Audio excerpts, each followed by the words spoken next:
Hello students, आज हम इस क्लास में कर्नाटिक वार्स के बारे में पढ़ने वाले हैं। भारत के कर्नाटिक रीजन में जो 3 प्रमुख वार हुए थे, जो 3 मेजर वार्स हुए थे, उन्हें हम फर्स्ट कर्नाटिक वार, सेकेंड कर्नाटिक वार और थर्ड कर्नाटिक वार के नाम से जानते हैं।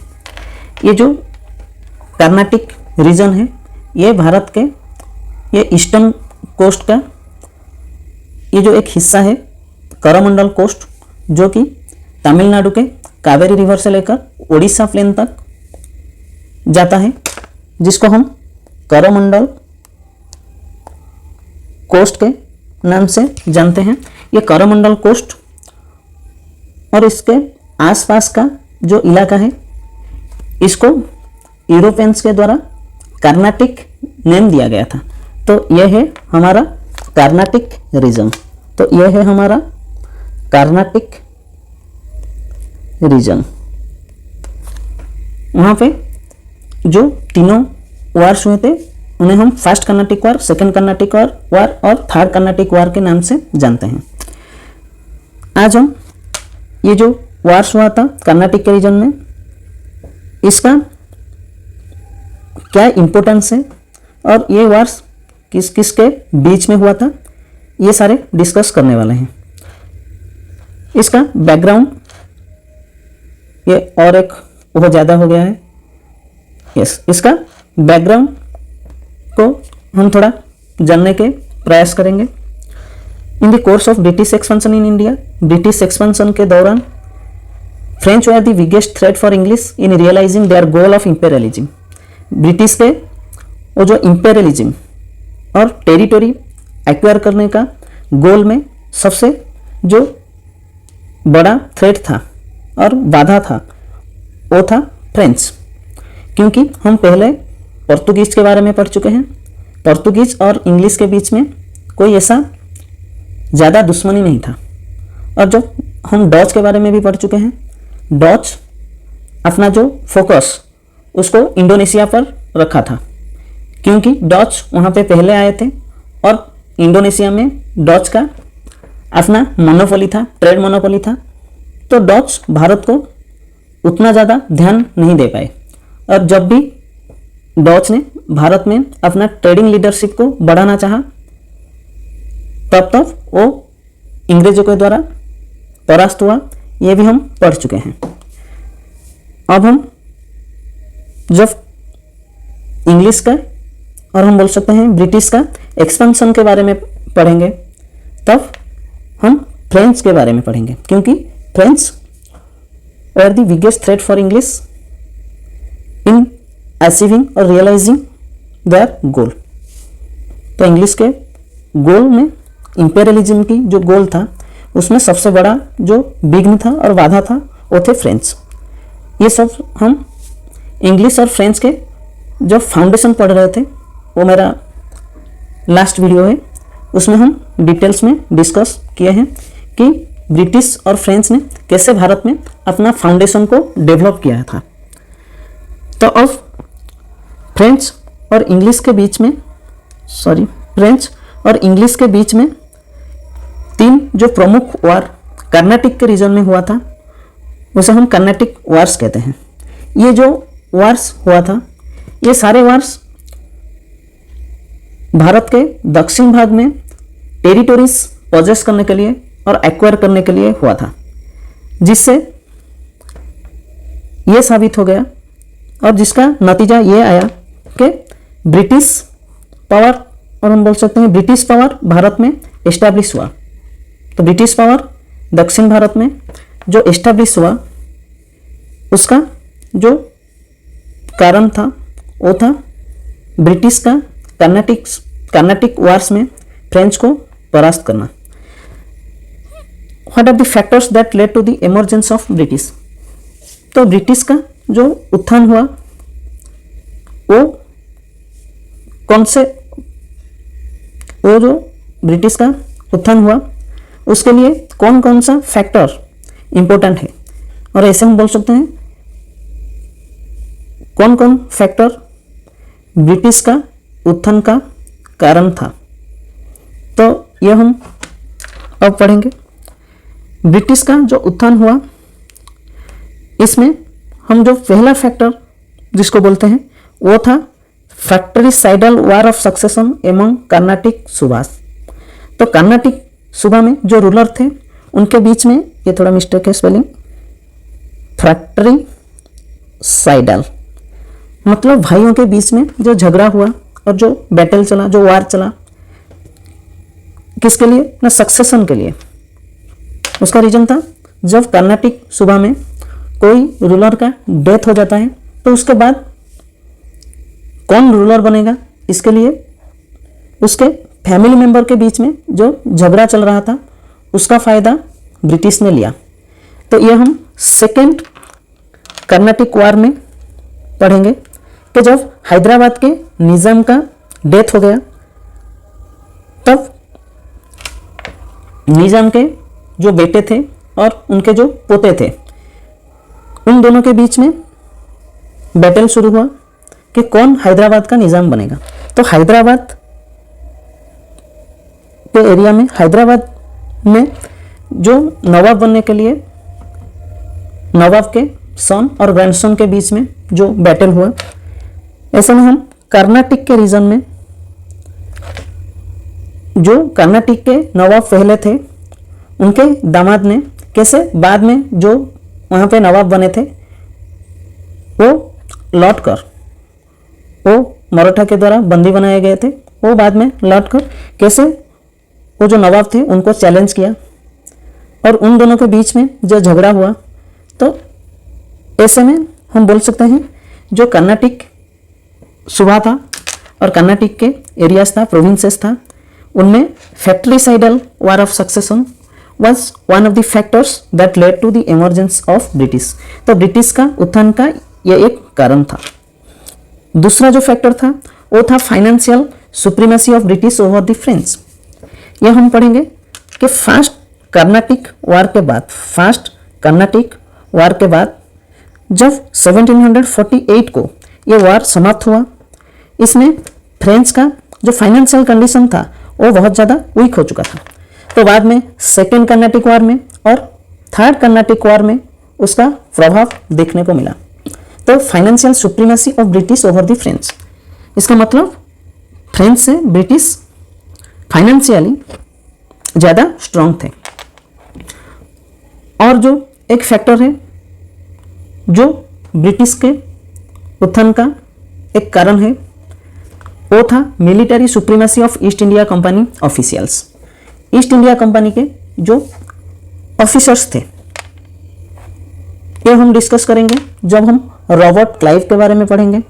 रॉबर्ट क्लाइव के बारे में हम जब कुत्ते के बारे में पढ़ेंगे तब हम देखेंगे कि ये जो ऑफिशियल्स थे ईस्ट इंडिया कंपनी का, ये फ्रेंच ऑफिशियल्स थे, मिलिट्री फील्ड में बहुत ज़्यादा एक्सपर्ट थे और स्पेशलिस्ट थे। तो ये जो तीनों फैक्टर्स हैं ये ब्रिटिश एमरजेंस का कारण थे। ये जो तीनों फैक्टर्स हैं ये ब्रिटिश उत्थान का भारत में कारण है। तो ये हम देखेंगे कि कर्नाटिक वार्स ऐसे में फ्रेंच और इंडियन रूलर्स के बीच में लड़ा गया वार्स है जिसमें ब्रिटिश इंडियन रूलर्स के साइड होकर फ्रांस को हरा के अपना सुप्रीमेसी और अपना स्ट्रेंथ प्रूव किया था। अब हम फर्स्ट कर्नाटिक वार के बारे में पढ़ेंगे। फर्स्ट कर्नाटिक वार जो कि 1746 से लेकर 1748 तक चला था। ये जो वार था ये ऑस्ट्रियन वार ऑफ सक्सेशन जो कि 1740 से लेकर 1748 तक चला था उसका एक हिस्सा था। और उसका हम बोल सकते हैं ऑस्ट्रियन वार ऑफ सक्सेशन के प्रभाव में भारत में फ्रेंच और इंग्लिश के बीच में हुआ एक वार था जिसे हम फर्स्ट कर्नाटिक वार के नाम से जानते हैं। ऑस्ट्रियन वार ऑफ सक्सेशन ये 1740 को ऑस्ट्रिया के जो एम्परर थे चार्ल्स 6 उनके देहांत के बाद शुरू हुआ था। चार्ल्स 6 के डेथ के बाद उनके जो बेटी थे वो थे Maria Theresa. Maria Theresa. Maria Theresa ने अपना पिता के मृत्यु के बाद उनका जो अथॉरिटी था, जो किंगशिप था, उसको लेकर ऑस्ट्रिया को रूल करना चाहते थे। लेकिन चार्ल्स सिक्स के जब डेथ हो गया, उसको फ्रांस ने एक अपॉर्चुनिटी की तरह देखा कि फ्रांस ने सोचा कि यह सही समय है ऑस्ट्रिया को अपने कब्जे में लिया जाए। तब फ्रांस के सपोर्ट में था प्रोसिया। ये जो प्रोसिया है ये वर्तमान में ईरान है। तो फ्रांस के सपोर्ट में प्रोसिया था और एक किंगडम था जो था बावारिया। ये जर्मन का एक इंडिपेंडेंट स्टेट है। उन दिनों में ये जर्मन का एक इंडिपेंडेंट स्टेट हुआ करता था। लेकिन मारिया थेरेसा को सपोर्ट करने के लिए ब्रिटिश आया, डच आया और जर्मन के एक इंडिपेंडेंट स्टेट जो उन दिनों में हुआ करता था हैनोवर, वो किंगडम आया। ये सारे फ्रांस को अपोज करने के लिए मारिया थेरेसा का साथ दिया। तो ब्रिटिश, डच, हैनोवर और ऑस्ट्रिया, मारिया थेरेसा एक साइड में रहे। ये एक साइड होकर फ्रांस, प्रोसिया और बावारिया से लड़े, तो जिसको हम ऑस्ट्रियन वॉर ऑफ सक्सेशन कहते हैं। ऑस्ट्रियन वॉर ऑफ सक्सेशन के दौरान इंग्लिश नेवी अंडर बर्नेट के अंडर में जो इंग्लिश नेवी था वो कुछ फ्रेंच शिप्स को अपने कब्जे में लिया। बर्नेट ने कुछ फ्रेंच शिप को अपने कब्जे में लिया। इसमें फ्रांस, ये जो बर्नेट का फ्रेंच शिप्स को कब्जे में लेने के बाद फ्रांस रिवेंज लेने के लिए मैड्रास को सीज किया इन 1746। मैड्रास जो कि इंग्लिश का साउथ इंडिया में हेडक्वार्टर था, वहाँ पे इंग्लिश ने सेंट जॉर्ज, सेंट थोम ऐसे फोर्ट्रेसेस बना रखे थे। उन सारे फोर्ट्रेसेस के साथ साथ मैड्रास को फ्रांस ने इंग्लिश से, और हम बोल सकते हैं फ्रांस ने इंग्लिश को वहाँ से हटा के अपने कब्जे में ले लिया मैड्रास को। तब इंग्लैंड ने और इंग्लिश ने नवाब ऑफ अरकोट और नवाब ऑफ कर्नाटिक जो थे ऑनोरुद्दीन, ये जो ऑनोरुद्दीन थे ये 1744 से लेकर 1749 तक कर्नाटिक एरियाज के नवाब थे। 1744 से लेकर 1749 तक। तो जब फ्रेंच ने मैड्रास को अपने कब्जे में ले लिया, तब इंग्लिश ने एक जो कर्नाटिक के नवाब थे ऑनोरुद्दीन खान, उनसे कुछ हेल्प मांगे। तो इससे फ्रेंच और कर्नाटिक नवाब के बीच में वो जो संबंध था, वो जो रिलेशन था, वो बिगड़ गया और वार शुरू हो गया, जिसे हम फर्स्ट कर्नाटिक वार कहते हैं। ये फर्स्ट कर्नाटिक वार में फ्रेंच ने कर्नाटिक आर्मी को हराया विथ सम फ्रेंच सोल्जर्स। कुछ फ्रेंच सेना के साथ फ्रेंच ने कर्नाटिक आर्मी को हराया। इसका सिग्निफिकेंस ये हुआ कि यूरोप में कुछ ऐसा दिखा यूरोपियंस को, और वहाँ पे ऐसा एक माहौल क्रिएट हो गया कि a small discipline army could easily defeat the large Carnatic army. इसका मतलब इंडिया में जो रूलर्स हैं उनको उनके आर्मीज को हराने के लिए एक स्मॉल डिसिप्लिन आर्मी सफिशिएंट है। तो ये फर्स्ट कर्नाटिक वार से ये रिवील हुआ, ये बाहर आया कि even a small discipline army could easily defeat the large Carnatic army. तो ये इसका सिग्निफिकेंस था। ये जो ऑस्ट्रियन वॉर ऑफ सक्सेशन चल रहा था, इसका जो एंड हुआ वो 1748 को हुआ। At the end of Austrian war in 1748 इसके जो ये वार समाप्त होने के अगर हम कुछ रीजन्स ढूंढेंगे तो ये था फ्रांस इतना दिनों तक ये जो लंबे वार लड़ रहा था, इससे फ्रांस का इकोनॉमिक कंडीशन वीक हो चुका था, क्योंकि फ्रांस जितना खर्चा किया था ये ऑस्ट्रियन वार ऑफ सक्सेशन में, उससे कहीं ज़्यादा कम उसको बेनिफिट मिला था। ऐसे में ये जो वार 8 इयर्स तक चला, ये जो 8 साल तक 8 इयर्स तक ये जो वार चला, इससे जो सारे कंट्रीज थे उनको ट्रूस की ज़रूरत थी, मतलब कुछ रेस्ट का ज़रूरत था, तो इसलिए ये वार समाप्त हुआ।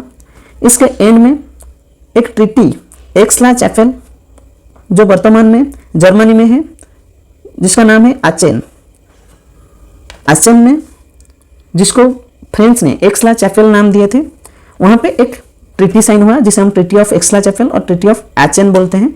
ये जर्मनी के एक सिटी है, तो जर्मनी के एक ये जो सिटी है वहाँ पे 1748 को एक ट्रीटी साइन हुआ, जिसके मुताबिक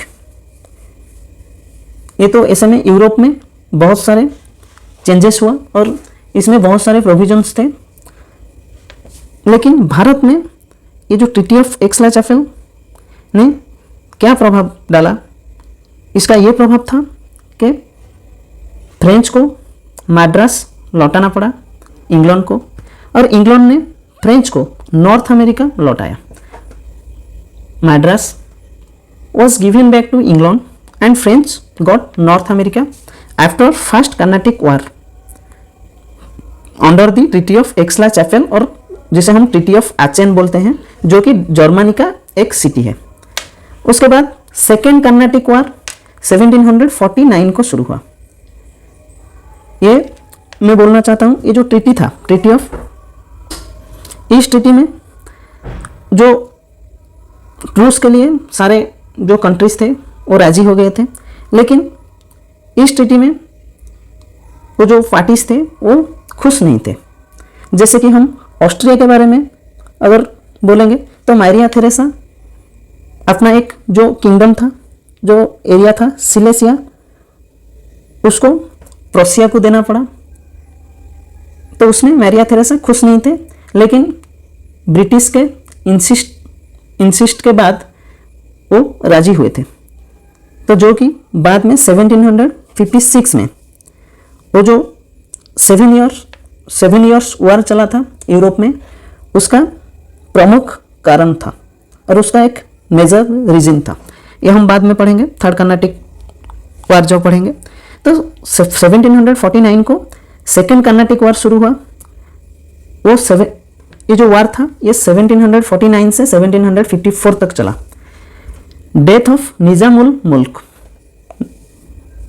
जो कि थे founder of independent state of Hyderabad. तो हैदराबाद के जो फाउंडर थे, हम बोल सकते हैं इंडिपेंडेंट स्टेट ऑफ हैदराबाद के जो फाउंडर थे निजाम उल मुल्क, जिन्हें हम आसफ जहां वान के नाम से भी जानते हैं। तो उनके डेथ के बाद, उनका डेथ हुआ 1748 को। उनके डेथ के बाद नासिर जंग सन ऑफ निजाम और मुजफ्फर जंग ग्रैंडसन ऑफ निजाम, तो निजाम उल मुल्क आसफ जहां वान, उनके डेथ के बाद नासिर जंग जो कि निजाम के बेटे थे और मुजफ्फर जंग जो कि निजाम के पोते थे, तो उन दोनों के बीच में डिस्प्यूट शुरू हुआ हैदराबाद को लेकर। ऐसे में चंदा साहिब जो कि कर्नाटक के नवाब दोस्त अली के दामाद थे। दोस्त अली जो कि 1732 से लेकर 1740 तक कर्नाटक के नवाब थे। तो उनके 1740 को जब मराठास ने दोस्त अली को हराया, उनको मार दिया, उनके एक बेटे को मार दिया, तब उन्होंने चंदा साहिब को और उनके बेटे को बंदी बना के ले गए थे। तो मराठास ने 1748 को 8 साल बाद चंदा साहिब को मुक्त किया। चंदा Sahib was relieved from Maratha in the same year. 1748 को चंदा साहिब मराठास से मुक्त हुए। तो वो कर्नाटक में आकर अनवरुद्दीन खान जो कि कर्नाटक के नवाब थे, जो मैं पहले बोल चुका हूँ 1744 से लेकर 1749 तक कर्नाटक के नवाब थे। तो 1748 में चंदा साहिब आकर ये जो अनवरुद्दीन खान का वो जो अपॉइंटमेंट था वो इंग्लिश के द्वारा हुआ था, तो उसको अप्रोच किया और इससे चंदा साहिब ने उसको अप्रोच किया और हम बोल सकते हैं उसका विरोध किया। तो in Karnataka the appointment of Anwaruddin Khan as nawab by England was resented by Chanda Sahib, मतलब चंदा साहिब इससे खुश नहीं थे और उन्होंने आकर अनवरुद्दीन खान का वो जो नवाब बने थे वो उसको चैलेंज किया। अनवरुद्दीन खान का नवाबशिप को हम बोल सकते हैं वो जो अनवरुद्दीन खान को उन्होंने चैलेंज किया। तो इसमें एक साइड में मुजफ्फर जंग जो कि ग्रैंडसन ऑफ निजाम थे, निजाम के पोते थे, चंदा साहिब जो कि ये जो कर्नाटक के नवाब दोस्त अली थे उनके दामाद थे, और फ्रेंच ये एक साइड में रहे। अदर साइड में इंग्लिश ने नासिर जंग और मोहम्मद अली को सपोर्ट दिया, क्योंकि 1749 में इन द बैटल ऑफ अम्बूर, ये जो अम्बूर के बैटल में, अम्बूर जो कि तमिलनाडु के एक सिटी है, वहाँ पे जो बैटल हुआ था 1749 को, उस बैटल में फ्रेंच ने अनवरुद्दीन को मार दिया था। उसके बाद हम बोल सकते हैं 1749 से 1752 जब चंदा साहिब को अंग्रेजों ने हराया और हम बोल सकते हैं मोहम्मद अली ने हराया, और उसके बाद मोहम्मद अली ने चंदा साहिब को मार दिया, तब तक 1749 से 1752 तक कर्नाटक के नवाब थे चंदा साहिब। तो ऐसे हुआ, बैटल ऑफ अम्बूर में अनवरुद्दीन को मार दिया गया। उसके बाद चंदा साहिब को कर्नाटक का नवाब बनाया गया। तो बाद में वो जो वार चल रहा था, इसमें मुजफ्फर जंग, चंदा साहिब, फ्रेंच एक साइड में थे और दूसरे साइड में इंग्लिश नासिर जंग और मोहम्मद अली थे। मोहम्मद अली ये अनवरुद्दीन खान के बेटे थे। Mohammad Ali was son of Anwaruddin.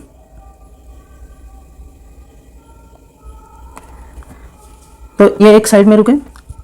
तब जब चंदा साहिब कर्नाटक एरियाज में रूल कर रहे थे और वहाँ का नवाब थे, तब मोहम्मद अली जो तमिलनाडु के त्रिचिनापल्ली में, जिसको हम तिरुचिरापल्ली बोलते हैं अब, तो वहाँ पे वो जो त्रिचिनापल्ली में मोहम्मद अली कुछ एरियाज में रूल कर रहे थे। तब रॉबर्ट क्लाइव ये इंग्लिश के एक फैक्टर थे और हम बोल सकते हैं एजेंट थे। वो जो फैक्टर और एजेंट इंग्लिश के थे जो थे वो थे रॉबर्ट क्लाइव ने अपना विटनेस दिखाते हुए, और हम बोल सकते हैं जो मैड्रास के गवर्नर थे, मैड्रास का जो गवर्नर थे वो फ्रेंच का गवर्नर थे, वो जो फ्रेंच गवर्नर ऑफ मैड्रास हम बोल सकते हैं, क्योंकि 1748 को मैड्रास इंग्लिश को लौटा गया था, लेकिन फ्रेंच का वो जो कब्जा अब भी वो जो आसपास के एरियाज में था। तो उस हिसाब से वो जो रॉबर्ट क्लाइव ने मैड्रास के वो जो गवर्नर थे, फ्रेंच गवर्नर, उनको चैलेंज करते हुए और चंदा साहिब को हराने के लिए, चंदा साहिब और मुजफ्फर जंग को हराने के लिए एक स्ट्रैटेजी अपनाया और उन्होंने कुछ ही सोल्जर के साथ अर्कोट पर, और हम बोल सकते हैं जो कि कर्नाटक का कैपिटल थे, कर्नाटक के कैपिटल के ऊपर अटैक किया, जिससे चंदा साहिब जो मोहम्मद अली के साथ त्रिचिनापल्ली में लड़ने के लिए तैयार हो रहे थे, उन्होंने आर्कोट के तरफ भागा।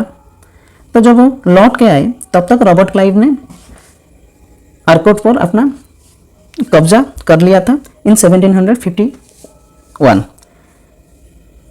चंदा साहिब फ्रेंच गवर्नर के साथ वहाँ पे एक जो आइलैंड है श्रीरंगम, एक जो आइलैंड है वो है श्रीरंगम, वहाँ पे छुप कर रहे, लेकिन कुछ फ़ायदा नहीं हुआ। ये जो आर्कोट था वो रॉबर्ट क्लाइव अपने कब्जे में लिए थे। तो कुछ दिनों के बाद 1752 हम बोल सकते हैं इन जून 1752 चंदा साहिब एंड वो जो फ्रांस के जनरल लॉ थे, जो फ्रांस के जनरल जिनका नाम है लॉ, ये दोनों ने अपने वो जो फोर्स था उनके साथ सरेंडर किया। मोहम्मद अली ने बदला लेते हुए चंदा साहिब को मार दिया, और हम ऐसे बोल सकते हैं रॉबर्ट क्लाइव ने आर्कोट को ऑक्यूपाई किया, अटैक किया और ऑक्यूपाई किया। After defeating the combined forces of French and चंदा साहिब को हराया, क्योंकि चंदा साहिब फ्रेंच फोर्सेस के साथ आर्कोट को रिकैप्चर करने में असफल हुए। उसके बाद में ये जो फ्रेंच के एक जनरल जो कि है जिनका नाम है लॉ, तो जनरल लॉ ऑफ फ्रेंच और चंदा साहिब ये जो श्रीरंगम एक आइलैंड है वहाँ पे छुप कर रहे, लेकिन जून 1752 को उनको सरेंडर करना पड़ा। तो उसके बाद मोहम्मद अली ने अपना पिता का वो जो मृत्यु का बदला लेते हुए चंदा साहिब को मार दिया। तो ऐसे में सेकेंड कर्नाटिक वार एंड में आया, और ये जो सेकेंड कर्नाटिक वार के एंड में ये जो ट्रीटी हुआ था उसे हम ट्रीटी ऑफ पौंडीचेरी कहते हैं, जिसे मोहम्मद अली को कर्नाटक का नवाब डिक्लेयर किया गया। थर्ड कर्नाटिक वार जो कि 1758 से 1763 तक चला था, ये यूरोप में जो 7 इयर्स वार चला था उसका एक हिस्सा है। ये वार पहले मैं डिस्कस कर चुका हूँ 1756 में ऑस्ट्रिया के सिल्सिया पर अटैक के साथ शुरू हुआ था। ऑस्ट्रिया वांटेड टू रिकवर सिल्सिया जो कि रसिया के पास था ऑस्ट्रियन सक्सेशन वार। तो ऑस्ट्रिया वांटेड टू रिकवर सिल्सिया इन 1756। तो ऐसे में ऑस्ट्रिया के साथ में फ्रांस आ गया due to the agreement between France and Austria. अब प्रोसिया जो कि फ्रांस के साथ था उसको सपोर्ट देने के लिए इंग्लैंड आ गया, क्योंकि वो जो इंग्लैंड था ब्रिटिश था, उन्होंने इंसिस्ट किया था मारिया थेरेसा को कि सिल्सिया को पर्सिया को दे दिया जाए। It leads to again war conditions between France and England as they were in the opposite sides in Europe. तो इसमें 1758 में as part of 7 years war उसका प्रभाव जो भारत में ऐसे दिखा कि French army under Count de Lally captured English fort Saint David that is in Tamil Nadu. English के फोर्ट सेंट डेविड को काउंट डे लाली ने कैप्चर किया, एंड आंध्र प्रदेश को विजयनगरम को भी काउंट डे लाली ने कैप्चर किया। तो इसके बदले में English attacked French fleet at Masulipatnam, Andhra के मासुलीपट्टनम में इंग्लिश ने फ्रेंच फ्लीट पर अटैक किया। ये जो थर्ड कर्नाटिक वार है इसमें एक बैटल बहुत ज़्यादा इम्पोर्टेंट है। ये इम्पोर्टेंट बैटल है बैटल ऑफ वांडीवास, जो कि तमिलनाडु में है। ये जो वांडीवास ये जो सिटी है ये तमिलनाडु में है। तो 1760 में इंग्लिश जनरल कुत्ते ने फ्रेंच आर्मी को समाप्त किया and took the Bussy as prisoner, जो कि फ्रेंच के जनरल थे उनको प्रिजनर के तरह ले गया। तो ये जो 7 इयर्स वार जो चल रहा था यूरोप में, उसका जो 7 इयर्स वार जो चल रहा था उसका एंड 2 ट्रीटी के साथ हुआ था। एक था treaty of peace of Paris, दूसरा था ट्रीटी ऑफ ह्यूबर्टसबर्ग। तो इसमें से एक जो ट्रीटी था treaty of peace of Paris 1760 को हुआ था। इसके मुताबिक French got their factories in India. French को भारत में अपना सारा फैक्ट्रीज मिला जो इंग्लिश ने अटैक करके अपने कब्जे में लिया था। But French lost their political influence in India. But French का जो पॉलिटिकल इन्फ्लुएंस था वो भारत में समाप्त हुआ और लुप्त हो गया। तो ये था कर्नाटिक वार्स के बारे में। बाद में हम battle of Plassey, battle of Buxar, वो जो सारे वार्स जो ब्रिटिश एक्सपेंशन ऑफ इंडिया का हिस्सा है उसको हम एक के बाद एक पढ़ेंगे। Thank you.